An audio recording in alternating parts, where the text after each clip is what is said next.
कहानी की शुरुआत होती है एक छोटी सी प्यारी सी लड़की से जिसका नाम आयरा है। ये हमारी फीमेल लीड है। इस लड़की को माउंटेन क्लाइंबिंग बहुत पसंद है। वह अक्सर अपने दोस्तों के साथ पहाड़ों पर जाती है। अगले सीन में एक दिन आयरा फिर सबको पहाड़ों पर ले जाती है और एक ऊंची चोटी पर चढ़ जाती है ताकि वह बादलों के करीब जा सके। लेकिन दूसरे दोस्तों को लगता है कि ये बहुत खतरनाक है, इसलिए सब मिलकर उसे नीचे खींच लेते हैं और वहाँ से ले जाते हैं। उसके बाद जब वे लोग वापस रास्ते से जा रहे होते हैं तो उनका सामना एक सांप से होता है। जब सब डर जाते हैं तो अचानक वह सांप सीधे खड़ा हो जाता है और उसकी लंबाई आयरा के कद से भी ज्यादा होती है। ये देखकर आयरा बहुत डर जाती है और रोना शुरू कर देती है, क्योंकि उसकी पड़ोसन ने कहा था कि अगर कोई इतना लंबा सांप देख ले तो वह जल्दी मर जाता है। आयरा को लगता है कि अब उसकी जिंदगी खत्म होने वाली है, इसलिए वह सोचती है कि मरने से पहले उसे कुछ अच्छे काम कर लेने चाहिए। वह फैसला करती है कि अपनी दोस्त के लिए कुछ करेगी। इसी दौरान वह सबको लाइब्रेरी ले जाती है ताकि वह अपनी पसंदीदा किताब चुरा सके। जब वह अंदर जाती है तो वहाँ एक अनजान लड़का देखती है।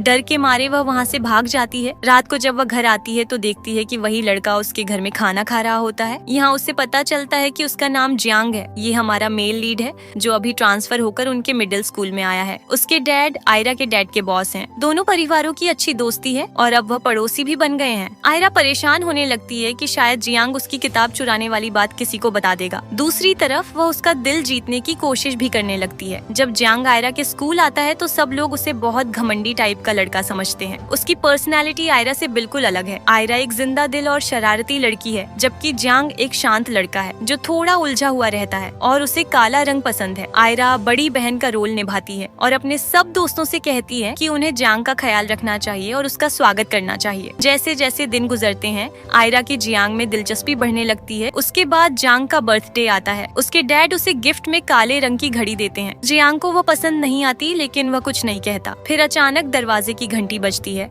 जब वह उदास हालत में दरवाजा खोलता है तो देखता है कि आयरा और उसके दोस्त उसका बर्थडे मनाने आए हैं। सब लोग उसे काले रंग के गिफ्ट्स भी देते हैं, जबकि असल में जियांग को काला रंग पसंद ही नहीं होता। वह तो सिर्फ उसके भाई का पसंदीदा रंग था। उसकी मॉम और डैड चाहते थे कि जियांग को भी यह रंग पसंद आए। जियांग सबके साथ मिलकर अपना बर्थडे सेलिब्रेट करता है। आयरा की वजह से उसकी पर्सनैलिटी में बदलाव आने लगते हैं। जल्द ही दोनों बेस्ट फ्रेंड्स बन जाते हैं। इसी दौरान उन्हें एक खरगोश मिलता है जिसका वह दोनों मिलकर ख्याल रखने लगते हैं। सब कुछ ठीक चल रहा होता है, लेकिन जैसे ही विंटर वेकेशंस खत्म होती हैं, जियांग की मॉम उसे लेने आ जाती है ताकि उसे शहर ले जा सके। जियांग किसी को भी अलविदा नहीं कहता। उसके चले जाने से आयरा बहुत उदास हो जाती है। जब जियांग की गाड़ी चल पड़ती है तो आयरा और उसके दूसरे दोस्त दूर से उस गाड़ी का पीछा करने लगते हैं। वे किसी भी हालत में उसे जाने नहीं देना चाहते, खास तौर पर आयरा, क्योंकि वह जियांग से अलग नहीं होना चाहती। उसके बाद इस तरह आयरा अपने सबसे अच्छे दोस्तों में से एक को खो देती है। उसे लगता है कि वह जियांग को कभी नहीं भूल पाएगी। 5 साल पलक झपकते ही गुजर जाते हैं। बहुत सी चीजें बदल जाती हैं। आयरा अब हाई स्कूल की स्टूडेंट बन चुकी है, लेकिन अब वह अकेली रहती है क्योंकि उसके दूसरे दोस्त भी एक एक करके शहर शिफ्ट हो गए हैं। अगले सीन में एक दिन क्लास में बैठे हुए आयरा एक सपना देखती है कि जियांग वापस आ गया है।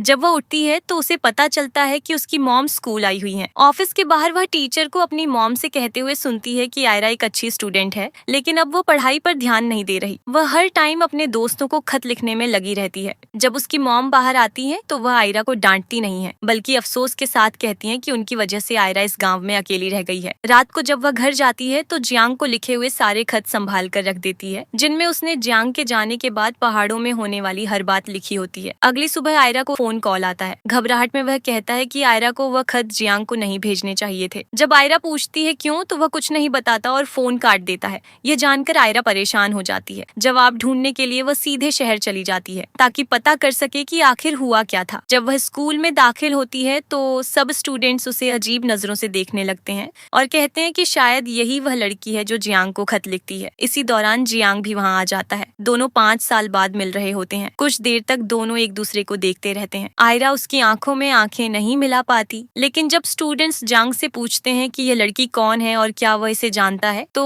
वह बिना सोचे समझे कह देता है कि वह इस लड़की को नहीं जानता। ये सुनकर आयरा का दिल टूट जाता है, जिसे वह अपना सबसे अच्छा दोस्त समझती थी और जिसे वह 5 साल तक खत लिखती रही, वह उसे पहचानने से भी इनकार कर देता है। ये बात आयरा के दिल को गहरी चोट पहुंचाती है। वह गुस्से में वहाँ से भाग जाती है। आयरा की हालत ठीक नहीं होती और उसकी सांसें तेज होने लगती हैं। जब वह एक रेलिंग के पास बैठती है तो एक आंटी को लगता है कि शायद वह कुछ गलत न कर बैठे, इसीलिए वह उसे नीचे ले आती हैं और घर पहुंचा देती हैं। उसके बाद जब जियांग उसे ढूंढता हुआ वहाँ पहुँचता है, तब तक आयरा जा चुकी होती है। अब उसे अफसोस महसूस होने लगता है और ऐसा नहीं लगता कि आयरा उसे इतनी आसानी से माफ करेगी। फिर आयरा जियो से मिलने का फैसला करती है। जब वह जियो से जियांग के बारे में पूछती है तो वह बताता है कि जियांग स्कूल में किसी से बात नहीं करता। आयरा के लिखे हुए खतों में से एक खत कुछ क्लासमेट्स ने सबके सामने जोर से पढ़ दिया था। इसी वजह से मिंग ने उसे रोका था और कहा था कि जियांग को खत मत लिखो। इसी दौरान जियांग भी वहाँ आ जाता है और उसके साथ एक लड़की होती है जिसका नाम फेन है। जियो आयरा को बताता है कि वह स्कूल की सबसे खूबसूरत लड़की है और उसका नाम अक्सर जियांग के साथ जोड़ा जाता है। दोनों क्लास टॉपर्स हैं। ये जानकर आयरा और भी उदास हो जाती है। दूसरी तरफ आयरा की मॉम और डैड भी शहर पहुंच जाते हैं। सब लोग उन्हें मशवरा देते हैं कि आयरा को भी शहर के स्कूल में ट्रांसफर कर देना चाहिए ताकि वह अकेलापन महसूस न करे। अगले दिन सब दोस्त आयरा को अपनी सीक्रेट जगह दिखाने ले जाते हैं। बहुत मजा करने के बाद जब वह घर लौट रही होती है तो जियांग उससे मिलने आ जाता है। लड़की गुस्से में उससे पूछने लगती है कि उसने सबके सामने क्यों कहा था कि वह उसे नहीं जानता। लड़का कहता है कि उस वक्त उसे वही सही लगा था। ये सुनकर आयरा और भी गुस्सा हो जाती है। आयरा उसे नजरअंदाज करती है और चली जाती है। घर पहुंचने के बाद भी उसका दिल शांत नहीं होता। वह गुस्से में जियांग के घर चली जाती है और उसकी खिड़की पर पत्थर मारने लगती है, लेकिन उसका गुस्सा फिर भी कम नहीं होता। जब वह वापस मुड़ने लगती है तो देखती है कि जियांग खामोशी से उसके पीछे खड़ा है। आयरा अपने जज्बात संभालती है और मजबूत लहजे में कहती है, जो खत मैंने तुम्हें भेजे थे वह लव लेटर्स नहीं थे। मैंने कब लिखा कि मैं तुम्हें पसंद करती हूँ। मैं वह खत इसलिए भेज रही थी ताकि पिछले 5 सालों में जो कुछ हुआ वह तुम्हारे साथ शेयर कर सकूं। मैं बस तुम्हें यह सब बताने आई थी। जियो, शैन और बाकी सब मेरे दोस्त हैं,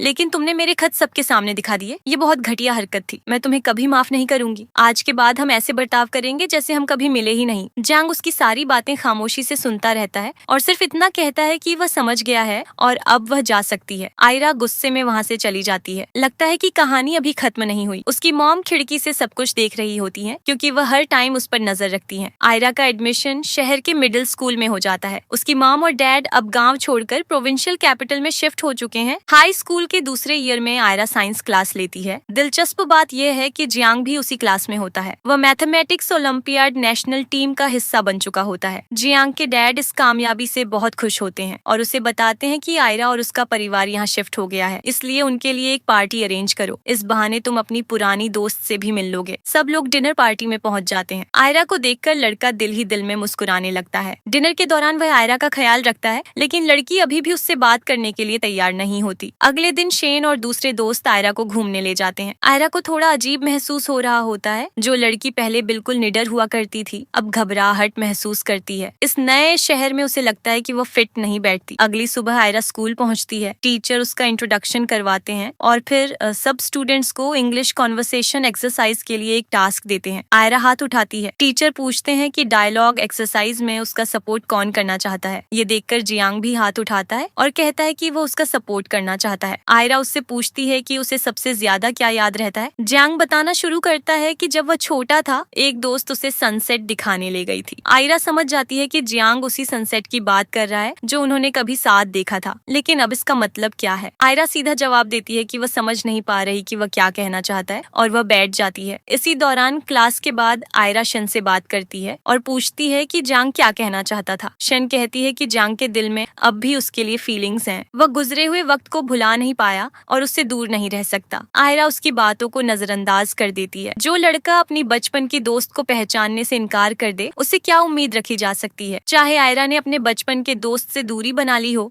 लेकिन लड़का अब भी उसके करीब आने के मौके ढूंढ रहा है। क्लास के बाद जब आयरा पानी भरने जाती है तो जियांग भी उसके पीछे आ जाता है। वह कहता है कि उसे अपना वाटर कार्ड दे दे क्योंकि वह अपना कार्ड लाना भूल गया है। लड़की सीधा मना कर देती है और कहती है, तुम कौन हो? क्या मैं तुम्हें जानती भी हूँ? ये उसी बर्ताव का जवाब देने जैसा था। लड़का अपना परिचय करवाना शुरू करता है और कहता है कि उसे उससे मिलकर खुशी हुई है। हालांकि दोनों एक दूसरे को अच्छी तरह जानते हैं, फिर भी अजनबी बनने का नाटक कर रहे होते हैं। लड़की कहती है कि उसे उससे मिलकर जरा सी भी खुशी नहीं हुई और वह उसे अपना कार्ड नहीं देगी। ये कहकर वह आगे बढ़ जाती है। उसके बाद क्लास के बाद जियांग आयरा के पास आता है और कहता है कि वह ये बॉटल अपने पास रखे, इसमें पानी भरकर वापस ले आए। ये कहकर वह चला जाता है। लड़की गुस्से से लाल हो जाती है। अगर उसके बस में होता तो वह बॉटल उसके सर पर दे मारती, लेकिन सबके सामने ऐसा करना ठीक नहीं था। आयरा जियांग की बात नहीं मानती। क्लास मॉनिटर जियांग के लिए पानी ले आती है। जब आयरा क्लास में वापस आती है तो देखती है कि उसकी वाटर बॉटल भरी हुई है। डेस्क पर रखे एक नोट पर लिखा होता है, आई एम सॉरी। आयरा को लगता है कि जियांग ने उससे माफी मांगी है, लेकिन ये सच नहीं होता। असल में क्लास मॉनिटर ने उसकी बॉटल भरी थी। ये जानकर आयरा के दिल में शर्मिंदगी महसूस होने लगती है। अगले सीन में फिजिकल एजुकेशन की क्लास में जियांग और चिन दौड़ की कंपटीशन कर रहे होते हैं। बहुत सी लड़कियां जियांग को चीयर कर रही होती हैं। आयरा को समझ नहीं आता कि वह किसकी तरफ है। वह बस बिना किसी का नाम लिए चिल्लाती रहती है। दौड़ के बाद जियांग चिन के पास आता है और कहता है, मेरे खत कहाँ हैं? उन्हें लाकर मुझे दे दो, और हाँ, आयरा से दूर रहो, तुम उसके लिए ठीक नहीं हो। उसके बाद लड़कियों की दौड़ की बारी आती है। आयरा पूरी ताकत के साथ दौड़ना शुरू करती है और दूसरे नंबर पर भी आ जाती है, लेकिन अगले ही पल बेहोश होकर गिर जाती है। चिन और दूसरे दोस्त तुरंत उसे इन्फर्मरी ले जाते हैं। पता चलता है कि उसे हीट स्ट्रोक हुआ है। जब जियांग आयरा के लिए ड्रिंक लेने जाता है तो उसे वहाँ पता चलता है कि आयरा बेहोश हो गई है, इसलिए वह दौड़कर उसके पास पहुँचता है। बाकी सब लोग क्लास में जा चुके होते हैं और वहाँ सिर्फ वह दोनों होते हैं। आयरा बेड पर लेटी होती है और एक सपना देख रही होती है। सपने में वह बीमार होती है और जियांग उसके पास बैठकर उसकी देखभाल कर रहा होता है। नींद में ही वह कहती है कि जब भी जियांग उसके पास होता है उसे बेहतर महसूस होता है। जब आयरा आंखें खोलती है तो देखती है कि जियांग वाकई उसके पास बैठा पंखे से हवा कर रहा है। जैसे ही उसकी नजर जियांग पर पड़ती है वह फौरन उठकर बैठ जाती है और कहती है कि वह इसी वक्त यहाँ से बाहर चला जाए। अगर किसी ने उन्हें साथ देख लिया तो लोग गलत समझेंगे। लड़का कहता है कि वह कैसे जा सकता है जब उसने खुद कहा था कि जब वह पास होता है तो उसे अच्छा लगता है। आयरा शर्मिंदा हो जाती है और कहती है कि वह उसकी बात नहीं कर रही थी और उसे कुछ याद भी नहीं। वह उसे चले जाने को कहती है। जियांग जाने के लिए तैयार नहीं होता और लड़की उस पर गुस्सा करने लगती है। इसी दौरान डॉक्टर भी वहाँ आ जाता है और जियांग से पूछता है कि वह वहाँ क्या कर रहा है। जियांग कहता है कि वह और आयरा क्लासमेट्स हैं और जब उसे पता चला कि वह बीमार है तो वह उसे देखने आ गया। वह और कुछ कहना चाहता है लेकिन आयरा उसे रोक देती है। वह एक तकिया उठाती है और उससे मारना शुरू कर देती है और लड़का वहाँ से चला जाता है। कुछ टाइम इन्फर्मरी में बिताने के बाद रात को उसी शाम शिन आयरा को साइकिल चलाना सिखाने लगती है। वह महसूस करती है कि आयरा बहुत उदास है। इसी दौरान शिन के फादर उसे बुलाते हैं, इसलिए वह अंदर चली जाती है। अब आयरा अकेली साइकिल चलाने की प्रैक्टिस करने लगती है और लगातार कोशिश करती रहती है। इसी दौरान जियांग वहाँ आ जाता है और परेशान हो जाता है कि कहीं वह गिर न जाए। उसकी मौजूदगी की वजह से लड़की और ज्यादा घबरा जाती है और गिर पड़ती है। उसके हाथ से खून निकलने लगता है। जियांग उसकी मदद के लिए पास आता है, लेकिन आयरा गुस्से में पूछती है कि वह वहाँ क्यों आया है। वह उसे याद दिलाती है कि दोनों ने फैसला किया था कि वह सिर्फ क्लासमेट्स हैं। जियांग कहता है कि वह उसे खिड़की से देख रहा था और फिक्र की वजह से वहाँ आया है। आयरा उसे कहती है कि वह उससे दूर रहे और कहती है कि जब भी वह उसके पास आता है उसे चोट लग जाती है और वह उसके लिए बैड लक है। फिर जियांग कहता है कि वह सिर्फ एक नई शुरुआत चाहता है और पूछता है कि क्या वह फिर से दोस्त बन सकते हैं। इसके बाद आयरा जवाब देती है कि वह उसे जानना ही नहीं चाहती और काश वह उससे कभी मिली ही न होती। ये कहकर वह साइकिल चलाकर वहाँ से चली जाती है। रात को जब आयरा अपनी पुरानी डायरी खोलती है तो देखती है कि हर सफ़े पर जियांग का नाम लिखा हुआ है। उसके बारे में हर बात लिखी हुई है,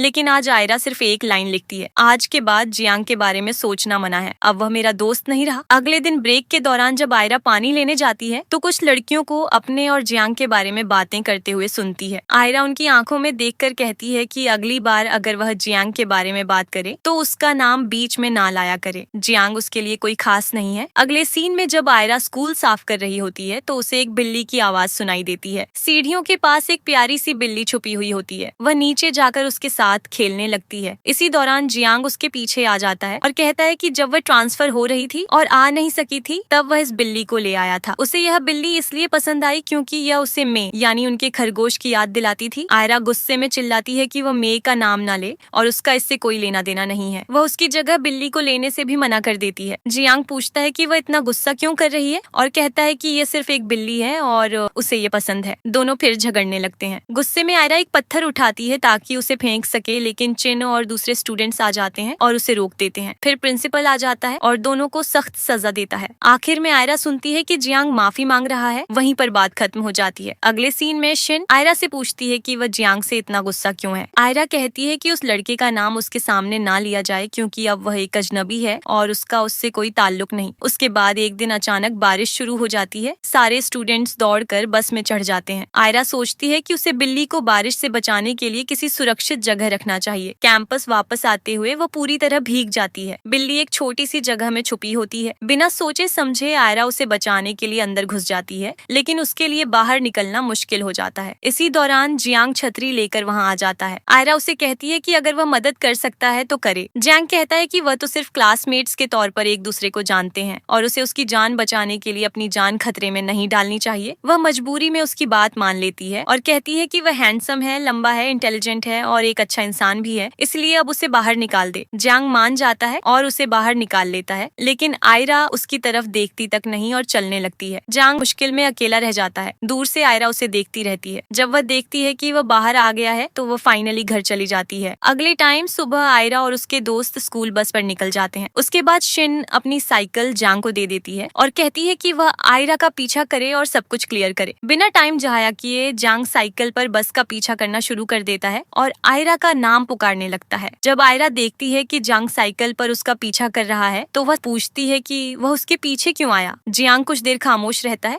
और फिर कहता है, मुझे माफ कर दो। ये सुनकर आयरा का दिल पिघल जाता है। इसी दौरान वह दोनों अगले बस पर साथ चढ़ जाते हैं। आयरा उससे कहती है कि अगर बात करनी है तो अभी कर ले। वह पूछती है कि उसने इतने सालों तक उससे कांटेक्ट क्यों नहीं किया और एक भी लेटर का जवाब क्यों नहीं दिया। जांग समझाता है कि जब वह प्रोविंशियल कैपिटल वापस गया था तो उसकी मॉम ने तुरंत मैथ सेंटर भेज दिया और फोन लाइंस तक काट दी ताकि वह किसी से कांटेक्ट न कर सके। आयरा ने उसके बहाने मान लिए थे। ये सुनकर उसकी आंखों में आंसू आ जाते हैं। वह रोकर कहती है, तुमने मुझे ये सब पहले क्यों नहीं बताया? मैंने बिना वजह तुम्हें गलत समझा। तुमने सिर्फ एक दफा फोन पर अपनी मजबूरी बताई थी और उसके बाद मैं कभी गुस्सा नहीं हुई। यह सुनकर जांग उदास हो जाता है और बेबस महसूस करता है। अगले सीन में एक फ्लैशबैक दिखाया जाता है जब जांग घर से अकेला निकलता है ताकि वह आयरा से मिल सके। उसकी माम उसे रास्ते में पकड़ लेती है लेकिन जांग रुकता नहीं और आगे बढ़ने की कोशिश करता है। यह देखकर उसकी माम उसे धमकी देती है कि अगर उसने एक और कदम उठाया तो वह उसके सारे दोस्तों को उसकी जिंदगी से गायब कर देगी। वह बहुत सीरियस होती है। जांग समझ जाता है कि उसकी मॉम मजाक नहीं कर रही और रुक जाता है। वह मजबूरन वापस घर चला जाता है दिल में उदासी लेकर। फिर प्रेजेंट में हम देखते हैं कि आयरा और जांग के बीच सारी गलतफहमी दूर हो जाती है। वह दोनों साथ स्कूल जाते हैं। आयरा मुस्कुराती है और जियांग कहता है कि अब सब क्लियर हो गया है।